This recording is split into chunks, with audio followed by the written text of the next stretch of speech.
Session E, Powering a Culture of Efficiency, explores how behavioral change and storytelling can drive this shift. I now welcome our speakers to the dais. Our moderator, Mr. Prasad Vaidya, Senior Fellow, Director SDI. Ms. Navya Singh, Climate Journalist and Founder, News with Navya.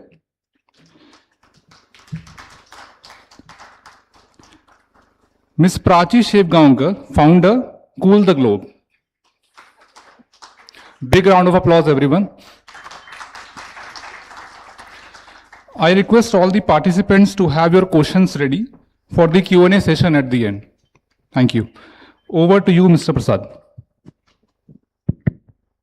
Thank you. Hello, everyone. Looks like we have more chairs than people here today at this session. So maybe we can have people come forward so that we can have a more like a fireside chat. Anybody who wants to come forward, please do. We would really like it.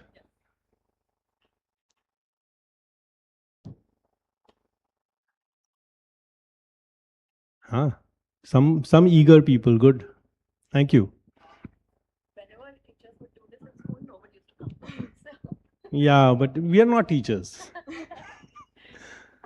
Okay, so I think we can start this session now. The brief on this is that we are going to talk about a culture for efficiency, and I think as the MC introduced it, it's a pretty urgent thing given the national priorities now. It's also aligned with mission life.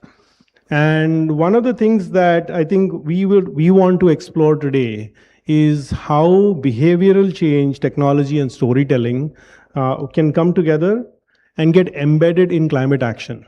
So it goes beyond some of the things that we've been talking about in the various sessions today. And the questions that we'll try to work around and try to answer are things like, can people really power this shift? And what are the experiences that these two people have around that idea? And can we turn efficiency from a policy strategy into a national movement? So that's kind of the tenor of the conversation that we're going to have. And I have with me here the panelists who are amazing people in the work that they've been doing. On my first left here is Navya Singh, who's a climate journalist and founder of News with Navya. News with Navya is one of India's boldest digital climate newsrooms. Navya previously worked with leading media organizations such as India Today, Times of India, The Logical Indian, The Quint, and then she left that to start News with Navya and leads a young, energetic team. And they are trying to make a big change happen because they want to make climate a topic of conversation in dining tables across the country or around the world. She has spoken at a number of events, including India Climate Conclave. She was named Planet Buddy of the Year in 2025 by ET Now. The Indian Bar Association awarded her the Phenomenal She. And this Phenomenal She strongly believes that we should recognize that climate action starts with people, which I think, for this topic is a great thing. Further down the road, we have Prachi Shevgaonkar. And hi, Prachi. Prachi is the founder of Cool the Globe, which if you haven't used, you should. It's an app for climate action, and some of you may have seen her when she won a deal on Shark Tank. Her campaigns for climate action have actually reached 25 million people. And people from 150 countries have used the app. And together, this movement that she has created has saved, what is the latest number? 8,000 tons, 8 million kilograms of GHG emissions. And these are about simple lifestyle changes that people can make and track the impact that they're having. So apart from this, Prachi also serves as the climate change advisor to Tata Power and its subsidiaries. And the finance minister of India awarded her the Young Changemaker of the Year in 2022. And then she was selected in the Forbes 30 Under 30 Asia in 2024. So a big hand, please give a big hand to these two people. And I really hope that, with this panel, we can have a different sort of conversation in this event. So I'm going to start this with a very quick thing from each of you. Since we're talking about culture of efficiency, can you just give us one quick idea on what culture of efficiency means to you? Right. I think the word efficiency is usually associated with sacrificing something that's consumed less or something that you have to give up. We're trying to change that with News with Navya, and I think what my understanding of definition of this is better utilization and smarter utilization of resources, and not thinking like you're wasting something or giving up on something. Okay. Prachi? So when we were first building Cool the Globe app, I spent hours into researching what are the experts saying about efficiency, about climate actions, spent so much time researching efficiency factors. And after doing so much research, I finally figured out that the ethos of this is exactly what our grandmothers have been telling us for generations. Oh. So what experts say is the same thing our ajis have been saying, which is switch off the light bulb when you're not using it, switch off the fan when you leave the room. Too much of anything is bad. So efficiency, sustainability is nothing new for us. It's been a part of our culture for generations. So a culture of efficiency is something we don't have to reinvent. We just have to go back a few generations. And what we were doing was, it's already embedded into our DNA. Great message. Thank you. So I was going to ask this question of myself, and I had the same answer actually. So my answer was, this is something that we've been told by our mothers, grandmothers, who generally, women in homes are the ones who actually take care of conservation and efficiency, by the way. The men don't. So the message usually has been think before you use, turn things off, and clean up after yourself. And that literally is the culture for efficiency. So we're going to talk about these things, but right before we do that, we want to do a quick audience poll on Mentimeter. So can we have that up on the screen? And you can scan the QR code, or you can go to menti.com and use the code 31604913. And the question that's being asked over there is, when does your family talk about climate change? The options were, when we experience extreme climate events, when they discover climate contents on social media, when politicians or celebrities talk about it, when media covers it, and it's a regular conversation in our family. And we were seeing the live results come through. So can we see the results again? Anybody who hasn't done the poll yet, just raise your hand so we can wait. Okay, we'll wait for you. Anybody else? Oh, okay. So then we won't wait for you. But you can tell us your answer. A is your answer. Okay, so we'll add one more point over there. So we're seeing a huge shift, either when we experience climate events or it's a regular conversation in our family. Those are the kinds of things that we are seeing from this audience. Talk is cheap. Okay. Okay. No, but I'm still surprised that it's a regular conversation in 40% of... I just don't trust this group to be the representative group for I am sure. the Yes. general population. Yeah.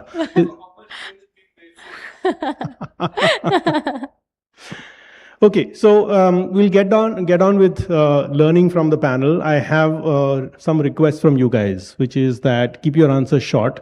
I want to give some more time for Q&A that comes from the audience, because I'm sure they'll be wanting to interact with you. So I'll do my questions and I'll be short, and then you guys be short, and then we'll turn to the audience. Yeah? Okay. All right. So Navya, I think the first one that I'm going to ask you is this.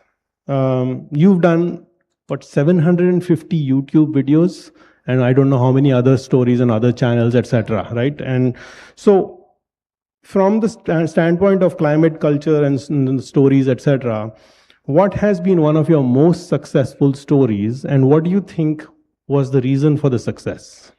Right. So I think quite a lot of them. And the way we measure success is also different from one story to another. So there's a show that we run called Let's Talk Bamboo, right? And when we started off, a lot of people thought, why would they run a show only about this one resource, bamboo? But what we did was to connect with farmers, entrepreneurs, startups, governments, and try and understand what bamboo means for each of them, to a point where we were able to create an ecosystem where farmers from Maharashtra got in touch with us. We put them in touch with companies that are looking to source bamboo. We were the middlemen trying to figure out which species fits where. And we did that entire matchmaking that worked out beautifully for everyone, to a point where we represented India at the European Bamboo Expo last year. So that's the kind of impact that's out there for people to see, that impacts livelihoods, that solves real-time problems. Apart from that, I think one story that News with Navya is extremely proud of is if people here have been to Jodhpur, you must have seen the blue homes of Jodhpur, right? So they are painted blue because earlier people used to use limestone and indigo to paint the walls, to paint the homes, to keep them cool during summers. Now, because everybody wants their homes to look Instagrammable and, beige and more aesthetic, that culture has sort of gone away. We found this really interesting, and we did a story on this to understand why it was painted blue, the cost of indigo, why are people not doing it anymore, to now where, just because of that one story and because we were able to gather a lot of local voices, a lot of localites have now reached out to us, sharing videos of how homes in Jodhpur are again being painted blue. So that's also the kind of impact we've been able to create. But again, impact changes from one story to another. Sometimes it's in terms of views, sometimes it's in terms of shares that we get, maybe an event where we are invited because of one story. And sometimes it's also about a conversation that maybe we've started. So just to dig a little bit further, do you think that this story was successful because it talked about the people and their solutions? Was it because it was about solutions? Do you think it was because of materials and solutions that have existed in India for a long time? I think it's also about embracing what you've already done so far, right? So Prachi mentioned about ancient wisdom. And I think the reason that entire conversation is picking up in India now is because climate change has hit home quite literally. And now we're looking for solutions, we're scrambling for solutions. And at this point of time, when you're told that whatever you've been doing for so many years has worked beautifully, you tend to take pride in it. So instead of looking for solutions elsewhere, you try and embrace what you've already done. Cool. And when you spread awareness about that, it works. Great. Thank you. Any climate story that Indians are tired of hearing? I think stories that feel distant, that feel vague, that feel abstract. Every time we talk about climate, we show a polar bear or a melting glacier. I feel it just feels like it's somebody else's problem. It doesn't feel like it really affects you in any way. Okay. And that really needs to change. Okay. Great. So, Prachi, I'm going to come to you here. So, you've built an app, and I guess, it's a movement. It's not just an app.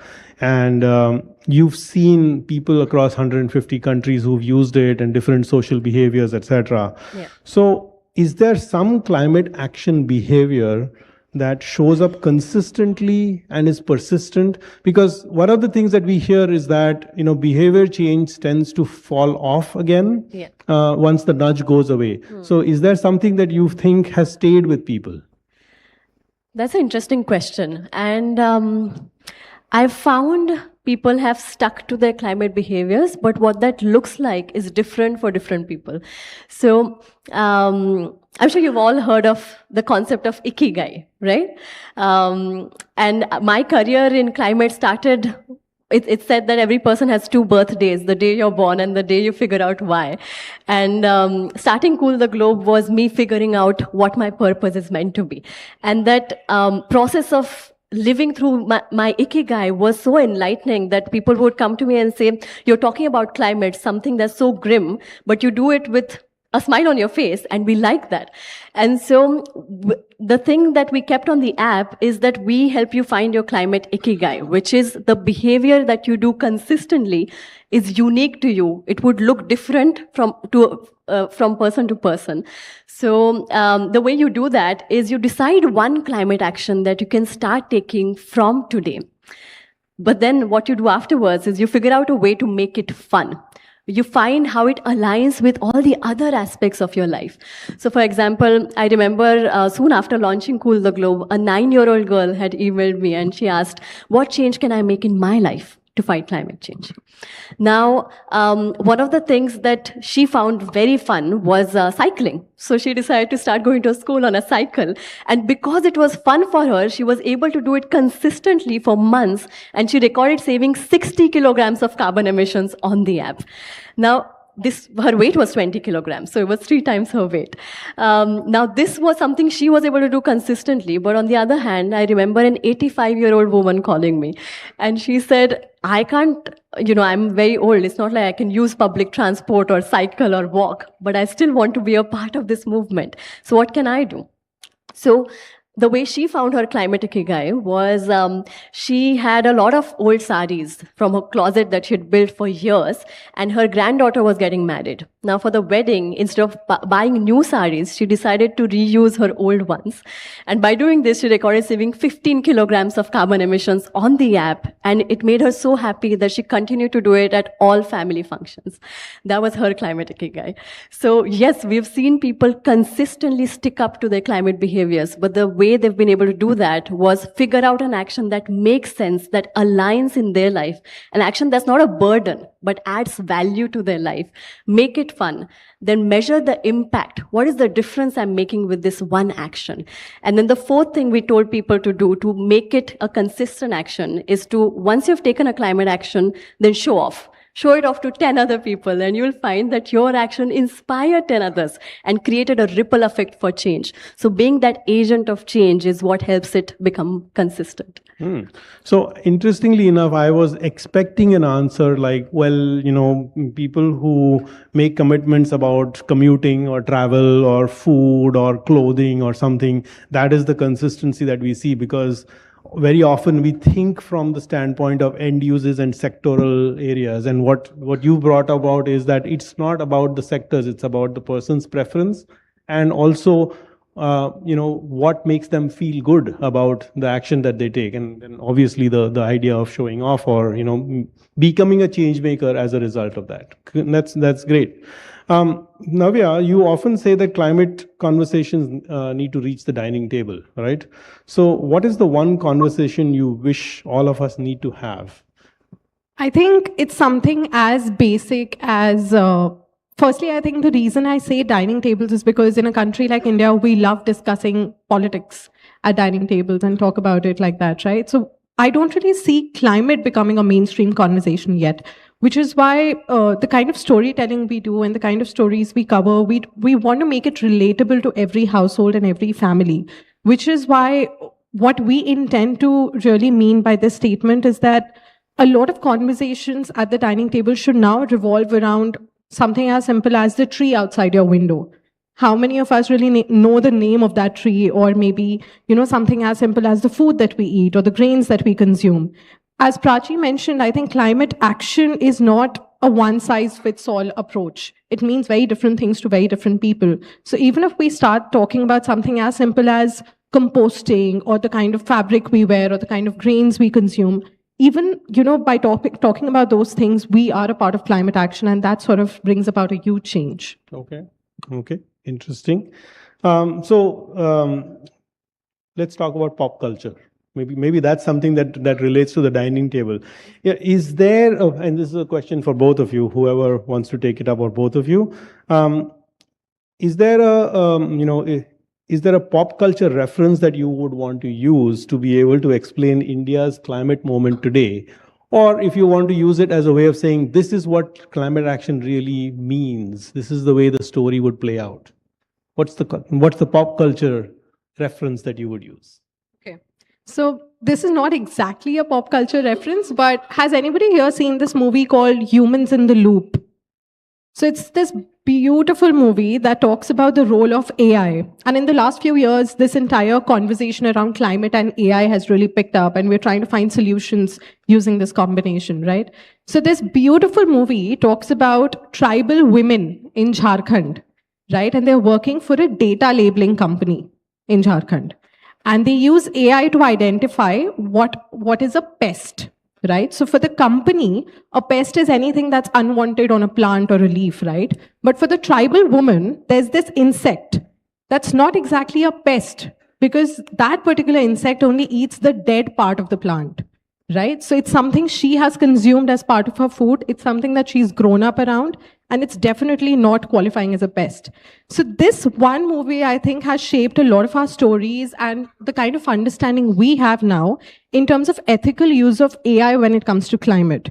How much do we really know our planet, our resources, and the things around us before we really depend on AI to protect it? And how much of protection can we really do for things around us? Okay. Prachi? So that's an interesting question. And as you asked this, I just realized that I myself am on the cusp of Gen Z and a millennial, but my climate story is very Gen Z, and there's a pop culture reference in the story itself. And so I'll just take 2 minutes to tell you about it, about why I do what I do and how it's embedded in pop culture. So when I was about 8 years old, my school teacher had given us a very interesting homework. She had asked us to write a letter to our future selves. 10 years from now, where would I want to be and who would I want to be? I wrote that letter and then completely forgot about it. Now, when I turned 18, I was at a very decisive point. You know, everybody in my family is an engineer. I'd taken admission for computer engineering. But being the typical Gen Z that I am, I just had this gut feeling that I'm meant to do something else. And at this very decisive point, something interesting happened. My school teacher actually sent that very letter back to me, written 10 years ago by my younger self to the Prachi she aspired to be. And reading it was a huge wake-up call. Because in it, my younger self had written about changing the world and making an impact. And I'd not thought this way in a very long time. So I got inspired by the words and the dreams of my younger self. And I decided to take a year off. And what I did in this year, then here is your pop culture reference, is, I don't know, have any of you seen the movie Rockstar? So in the movie, he goes around looking for heartbreak because that's how he'd make good music. So I went across India, traveled across India in that year, looking for something to change. So how can I make the biggest impact was my question during that year. And I'd of course heard about climate change, but I thought, you know, why should I care about polar ice melting in some other part of the world? And so I spent the entire year, I spent 4 months working with farmers, another 4 months with waste pickers, then 4 months talking to thousands of young kids in education. And it was when I was working on every issue other than climate change that I kept seeing it everywhere.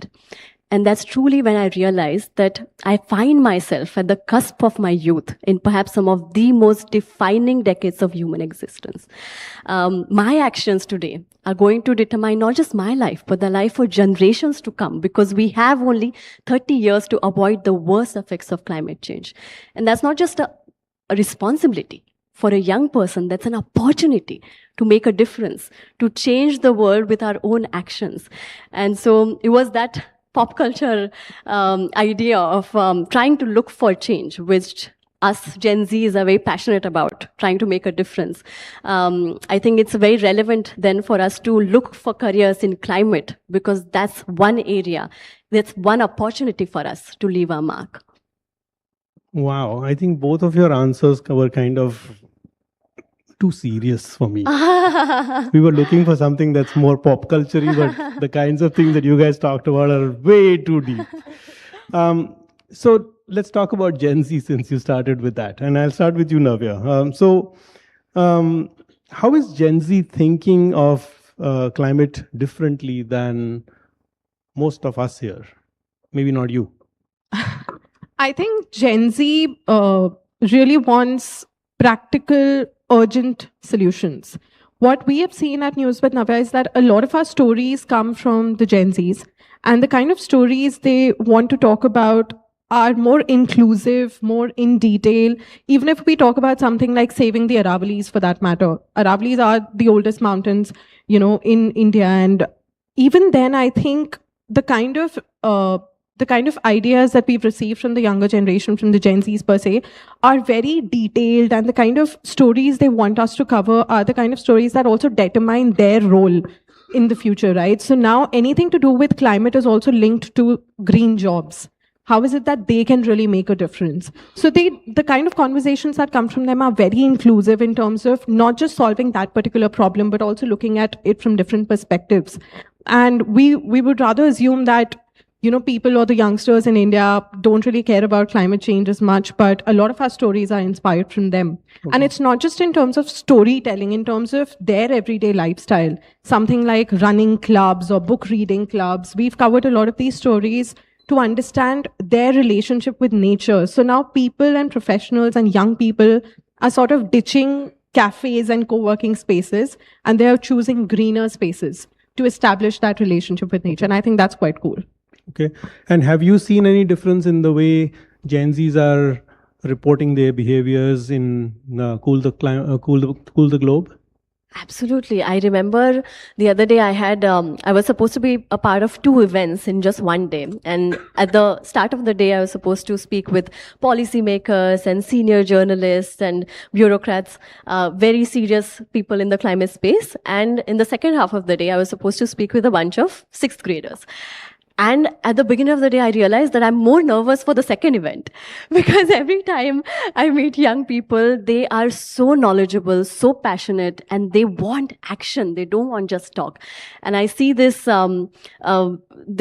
people keep talking about needing to educate young people about climate. I think it has to be the other way around. Young people are already educated. They need to bring it back to their families.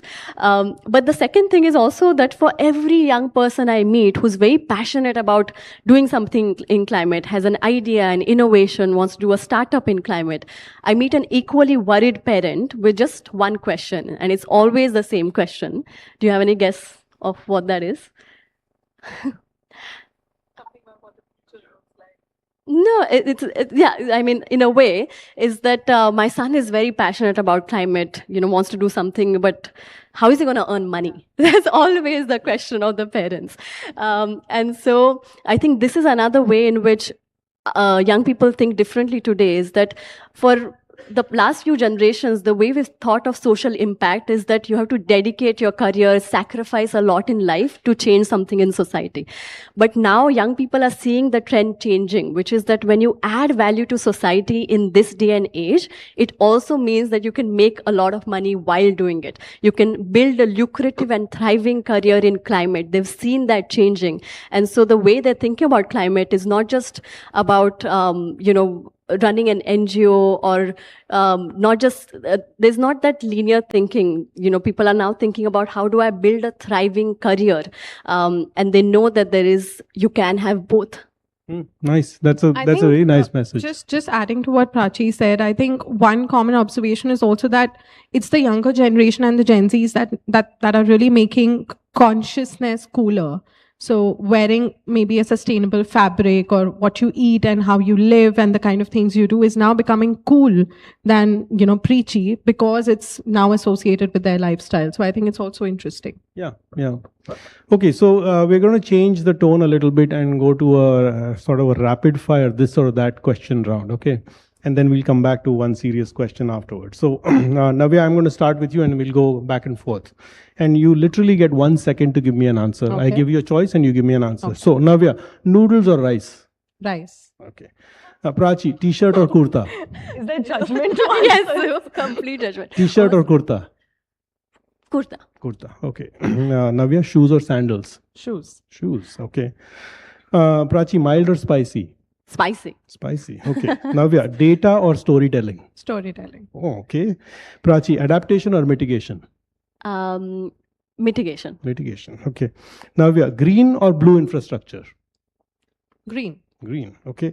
Prachi, efficiency or conservation? Efficiency. Efficiency, okay. Navya, Harmanpreet or Smriti? Smriti. Prachi, technology or behavior? Both go together. No, you can't say both. Behavior. Behavior. Okay. Navya, behavior or technology? Behavior. Behavior. Okay. Prachi, bold or stumped? What's that? Cricket, no? Oh, Bold or I don't stumped? watch cricket, sorry. But Oh, you get stumped? okay. Good. So this was just a light round to sort of get some thoughts from you guys. Very nice. You're a very strict rapid fire master. But I think the question that I have from this, and that will be my last question, and we'll open it up to the audience, is we have people from civil service society organizations and industry organizations who are here, and we are all here trying to make a change, and you could see that from the poll that this is a different audience than you would normally get. But we often have trouble communicating our ideas and making change happen either to our industry from our perspective of customers, or see civil society people from the standpoint of making policymakers see the light. So what is your one advice that you would have on messaging, creating value propositions, etc., to either one of those? And maybe you could pick up civil society and you could pick up industry. Yeah. I think, even if I talk about both, even if I talk about civil society organizations and industries and businesses, I think beyond just numbers, reports, statistics, people really want to know the intent or the journey, right? So how I know Prachi, for example, is because I know her first, I know her journey, and then I know that she's created this really cool app called Cool the Globe, right? So I associate with her because I know her journey. And we, at News with Navya, we started a show called Makers of New Bharat, where we spotlight businesses, startups, organizations. And the only intention with that show is to bring out the stories, bring out the story of a particular founder, of a particular company, as to why did the founder really, intend to start something in the climate space? What was the driving source? Because even if I talk about myself, I don't like numbers, quite honestly. But when I started off News with Navya, I didn't want to, I can put it this way, that I never really wanted to save the planet.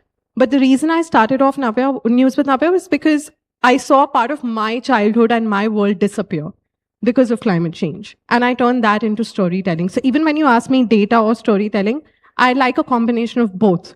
But storytelling, I think, in terms of sending out the right message, understanding your audience, who are you really building it for, who are you really talking to, that really creates an impact. And that sort of awareness is what I think is missing, but also extremely important. Okay. But I have seen that in your videos, you do focus on numbers quite a bit. Yeah. Prachi? For the industry people? Yes. I think climate action is a huge opportunity for the industry. Organizations that look at climate seriously today and look at it as at the very core of what they do, and not just as a tick box item, are going to be the leaders of the new millennium. So it's not just about ticking off a box in the ESG anymore. It's about survival, and it's about making more profits, and it's about being a leader. So climate is not an optional item anymore for organizations. But real climate action is not when it happens from the top down. It's not when just leaders make a decision and have organizational level targets, or the sustainability team decides something and is just happening at a leadership level. Real climate action in the industry is when every single employee, every single person working in that organization embodies climate action, believes in it, knows about it, talks about it, and practices it in their day-to-day life and work. And very interestingly, when we launched Cool the Globe app and it started getting so much traction for individuals, we were, so many of our users came to us and said, I'm doing this in my life, but I want to bring this to my organization.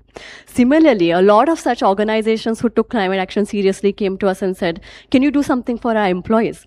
And so we launched a version specifically for the industry, on which we started making climate action a part of the workforce, where every single employee would come in and take action at work. They'd get rewards, we'd have challenges, we'd have leaderboards, and it became a fun experience for people. One such example was at Tata Power, we started something called Climate Crew, and we created a community for all employees.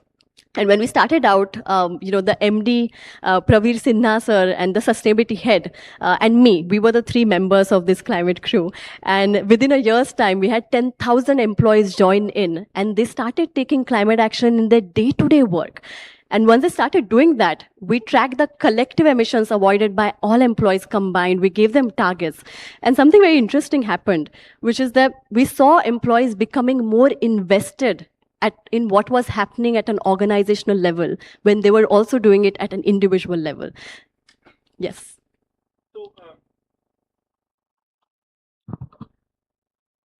It got turned off. Yes. So I think what you're saying is that within industry, walking the talk is very important and at an organizational level, you need Yeah. to build sort of the bottom up movement Right. within the employees, right? Absolutely. Great. I think we're running out of time here. How are we doing on time? Do we have time for audience Q&A? We have 10 minutes. Oh, fantastic. So I'm going to open up the floor to the audience and we will stop at about 8 minutes. So anybody who wants to take a question?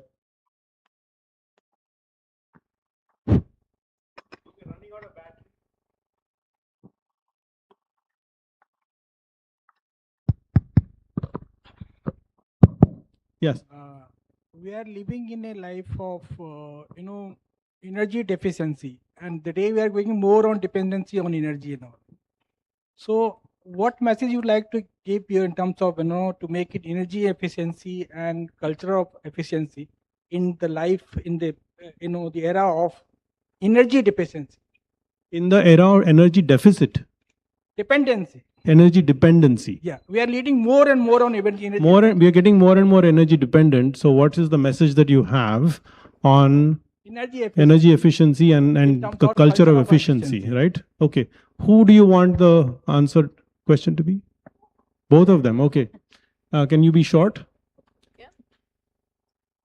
I think we go back to the first question that we answered, that, it's all about the optimum utilization. It's about all of these years, we've really treated everything, right, from water, energy, all the materials around us as if they were here forever, which is why we've, and this is the thing about humans, that whenever we know there's a resource that's useful, we use it until it becomes scarce.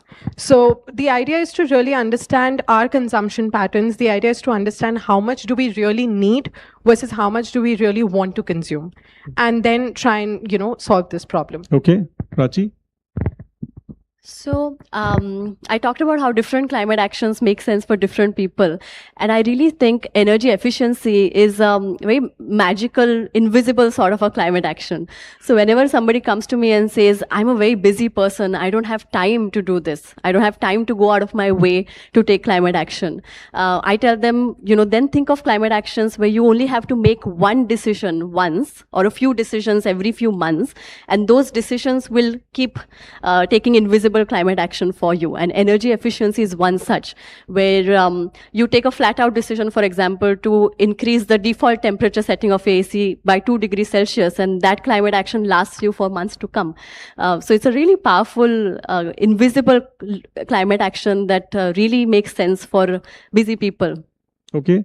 So I guess what you're saying is that use the dependency on energy as a way of connecting everyday action with the climate impact, right? So, and sort of make that connection through every action that people are taking. Yeah, cool.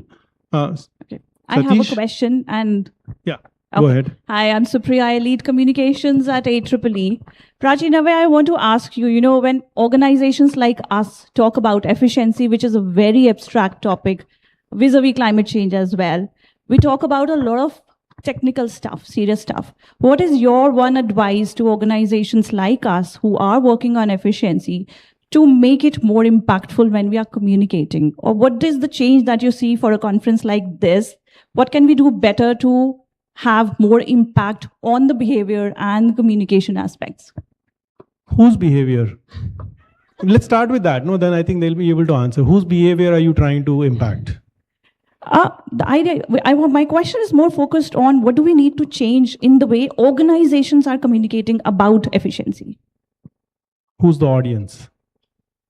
It could be government, it could be industry, or like for AEEE, it's more government and industry. But for organizations sitting here, it could be, the consumer as well.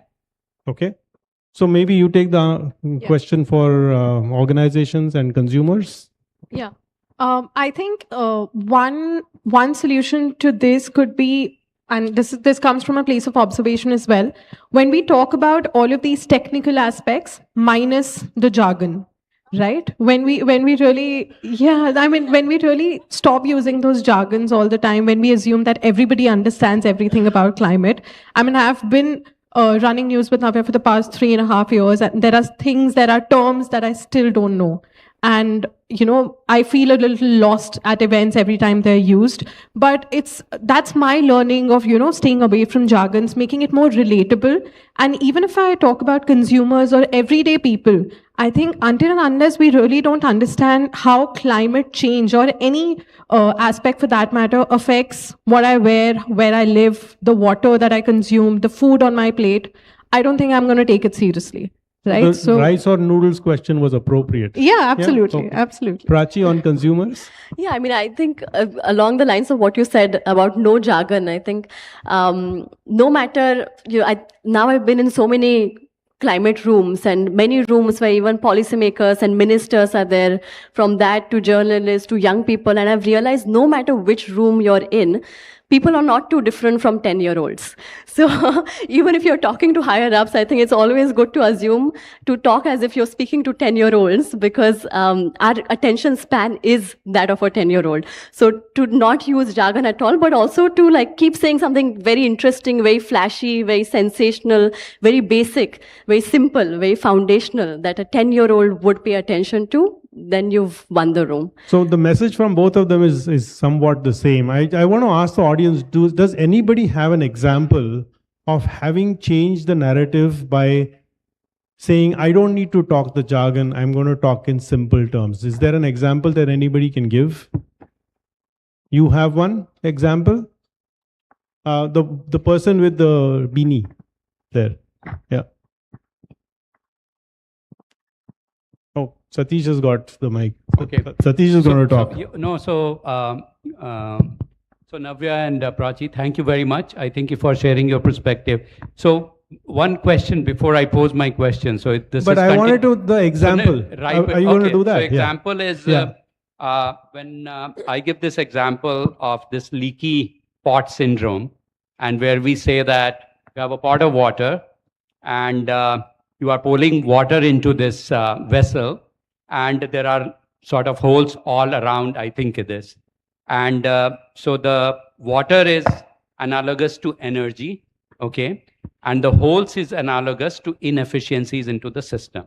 So you can keep pouring as much water as you want, but if you are not fixing the holes, then what's the point of actually generating more energy? So this is like more a layman term, and I found that I think some people relate to this better. Great. So this is but I think we come back to the question, this thing about culture of energy efficiency. And Supriya, and we talk about it a lot, that how do we make energy efficiency more sexy, more sort of so that people start to embrace it rather than, oh, this is a very geeky topic and I think we don't truly understand.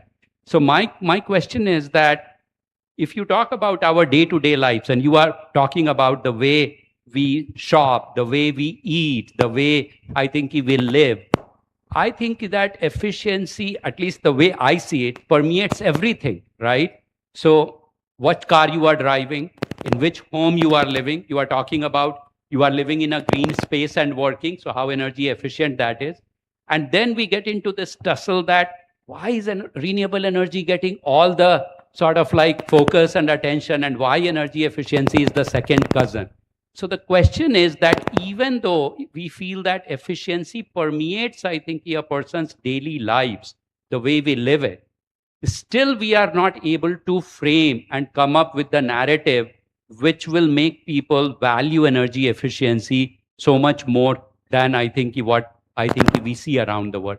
So what is the challenge? Why is renewable energy more sexy? And why is energy efficiency actually not able to attract the imagination of the Gen Z or I think the millennials and that sort of a thing? So this A Prachi, very you want to take fundamental this question. one? Continuation of probably what Supriya was asking. Yes.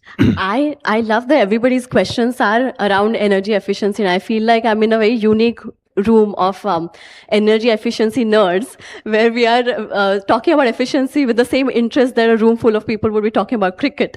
And I think that kind of an energy, that electricity is the key to our problem, which is that, especially at a conference like this, the way we'd make it interesting for people is just by having more fun to begin with. Because when you are having fun, then people sense that and they want to be a part of that conversation. They want to be a part of that movement. So what we really want to think about is how do we have more fun while we do this? But then are you saying that renewable energy people have more fun than energy efficiency people? I think they do. Message for us. But just to give you an example of how we made this panel discussion fun amongst us, and this has nothing to do with energy efficiency, but Navya and I actually have a bet going on this panel, which is that I'm just wearing one earring today. And the bet was if anybody in the audience was going to notice that I just have one earring on. So this was the way we made this panel discussion fun. And so even if it's nothing to do with the topic at hand, just the people having more fun and passionately doing what they do, I think that's a good starting point. Okay. Navya, you want to take that one? I think for the longest time, as I mentioned, it's energy efficiency, and a lot of terms have come across as very technical, right? So to sort of break that barrier and make it more relatable for people, it will require consistent conversation. That's exactly what we do at News with Navya. It requires, again, to break it down into very simple words and make it more easy to understand for people from different walks of life. Something as simple as clean energy, renewable energy is something we've studied in school as well. Not a lot of us remember it, but we've studied it at school as well. But energy efficiency and a lot of terms, even, something like carbon credits and a lot of these terms going around are very technical for people to understand. So I think consistent, easy storytelling and conversation will really make a difference. Okay, so we have to turn the term energy efficiency and frame it in the ways of kitna deti hai types, right? I mean, because it's a quantity that people understand. So there are two questions over here at this table. Yes. नमस्कार sir, मेरा नाम धर्मराज चौधरी है और मैं जयपुर राजस्थान से हूँ. Basically मैं एक फार्मर हूँ, ऑर्गेनिक और इनोवेटिव फार्मिंग करता हूँ और एक फार्मर्स एसोसिएशन चलाता हूँ जिसमें 25,000 फार्मर हैं. 2014 से लेकर के पिछले समय तक हमने अब तक 2.5 करोड़ से ज़्यादा पेड़ लगा के जीवित रखे हैं. लगाना एक अलग बात है, जीवित रखना साथ के साथ में दूसरा अनोदर थिंग है. लेकिन जब भी हम किसी कॉन्फ्रेंस में आते हैं वहाँ बातें होती है, हम सुनते हैं, क्योंकि हमने 2014 में पहली बार कार्बन क्रेडिट के बारे में सुना था. तब से हम उस पर मेहनत कर रहे हैं, लेकिन आज तक एक भी कार्बन क्रेडिट प्रोजेक्ट रजिस्टर्ड नहीं करवा पाए, बिकॉज जिन भी डेवलपर्स के पास जाते हैं कॉस्ट बहुत हाई है. एक फार्मर बेसिकली वो बियर कर ही नहीं सकता. दूसरा, हम बात कर रहे हैं कि आज लाइफ स्टाइल जो बदली है, हमने अगर हमारी लाइफस्टाइल की रूट पे ही काम नहीं करेंगे तो डिकार्बनाइजेशन होगा ही कैसे. इसलिए सबसे पहले हमें लाइफस्टाइल ऑफ एडॉप्टेशन पे जाना होगा, तभी हम डिकार्बनाइजेशन पे जा सकते हैं. तीसरी बात, गवर्नमेंट और सभी लोग बढ़ावा देते हैं कि वीगन डाइट पे जाया जाए, ऑर्गेनिक फार्मिंग पे जाया जाए, नेचुरल फार्मिंग पे जाया जाए, उसके लिए बजट्स भी निर्धारित होते हैं, लेकिन उनको खाने वाला कोई है ही नहीं. फिर वो फार्मर खेती करता है, ऑर्गेनिक करता है, नेचुरल करता है, वापस पेस्टिसाइड्स की तरफ लौट जाता है. हमने बहुत प्रयास किया, लेकिन हमको ढूंढने के बाद में भी खाने वाले लोग ही नहीं मिलते. जबकि आज आप जो दिल्ली में खा रहे हैं, जो भी आपको मिल रहा है या जो भी आप ले रहे हैं, उस कॉस्ट में हम आप लोगों को ऑर्गेनिक दे सकते हैं, अगर कोई ऐसे प्लेटफॉर्म तैयार हो तो. क्योंकि जिसका काम खेती करना है वो कर रहा है, लेकिन आपके और हमारे बीच में फासला बहुत लंबा है. तो फिर कार्बन क्रेडिट और डिकार्बनाइजेशन कभी हो ही नहीं पाएगा. सिर्फ हम बंद कमरे में बैठ करके बातें ही कर पाएंगे. तो इसका कोई सॉल्यूशन है क्या सर? थैंक यू, धन्यवाद. आपने जो क्वेश्चन पूछा है उसका तो आंसर मैं इनको देने को बोलूँगा, लेकिन जो आप काम कर रहे हैं वो बहुत इम्पोर्टेंट है, करते रहिए. I think, this is an interesting conversation. Why I say that is because a lot of our stories have also revolved around how what we say versus what's been done. There's a big difference there, right? And we try and address that gap. So even when it comes to farming, for example, there is a place in Uttar Pradesh called Devariya. And this also answers why I chose rice. So there's a place called Devariya जहाँ पे एक local rice variety है जिसका नाम है काला नमक rice. Right? So it's a brilliant rice variety because it's great for people who are diabetic. It's low on glycemic index. And that conversation with farmers that I had there introduced me to this idea of local rice varieties. How basmati is not the only thing in the market, how basmati is actually killing Indian soil in Punjab. And there are so many other rice varieties that we've consumed for decades, but we've forgotten about it. These conversations reveal one big thing, that even though we are promoting vegan, जैसे कि आपने कहा, vegan eating या healthy eating and a lot of these things, they're very different from what we've consumed versus what is being repackaged, resold to us in the name of turmeric latte and haldi doodh and all of that, right? So I think understanding your ancient wisdom, where we come from, our cultural roots is more important than falling for trends. And that's when we will really understand the concerns of farmers, the concerns that people have. Why is it that we don't consume things that are grown in India? When did we make the switch of having, consuming things that don't belong to the soil? Sure. So that's the kind of storytelling that really creates an impact. Thank you. Thank you. Okay. So I think we're going to close up. Did you have a quick question? Then we do a quick one and then a quick answer.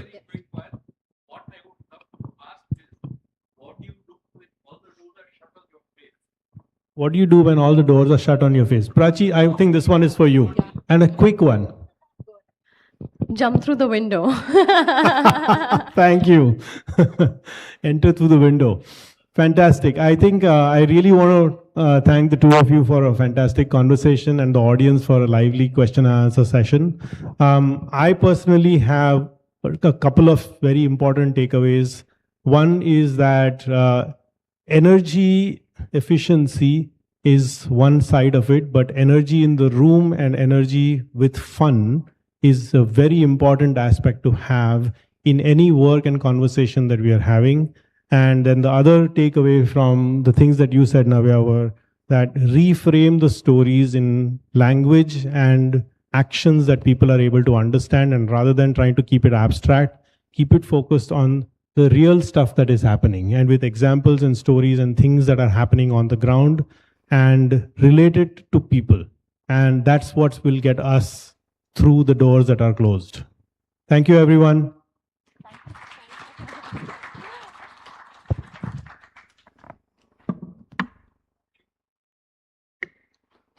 Thank you so much to our panelists for such an interesting discussion on the culture of efficiency. I now request the speakers to please come forward for a photograph.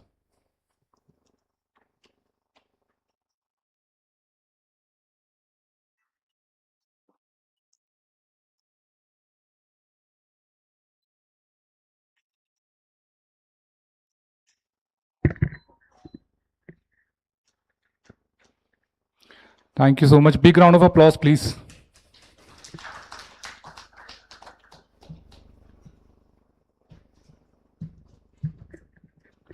For the next bit,